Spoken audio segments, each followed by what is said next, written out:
Dans son petit appartement de 28 mètres carrés, Jade a mal vécu le confinement.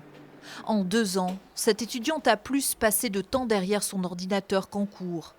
Pas de vie sociale, pas d'horaire et un travail qui s'accumule.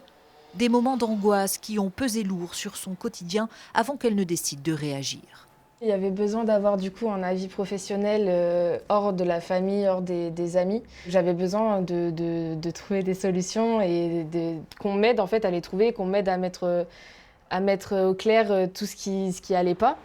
Proposées par des médiateurs professionnels, ces séances d'écoute en présentiel ont permis à la jeune fille de 20 ans d'y voir plus clair. Est-ce que tu peux me dire comment tu vis maintenant cette situation qui te semblait difficile dans un premier temps ? Là, je me sens beaucoup mieux. Un travail mené en douceur pour mieux évaluer sa vie actuelle et à venir. Une manière aussi d'apaiser les émotions négatives qui ont surgi avec la pandémie. Certains restent vraiment dans l'inaction figée et n'arrivent pas à passer à l'acte de prendre des décisions.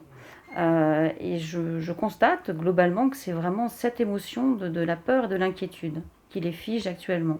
Avoir une réflexion rationnelle, en fait, posée, où on a retiré le côté émotif, émotionnel, eh bien, ça permet finalement de se rendre compte que ce qu'on imagine n'est pas forcément irréalisable et pas forcément impossible. Ce dispositif national est gratuit et fonctionne sur la base du volontariat. Aude et Emmanuel sont à la disposition des étudiants tous les lundis de 13h30 à 17h30 au Centre d'information jeunesse de Périgueux.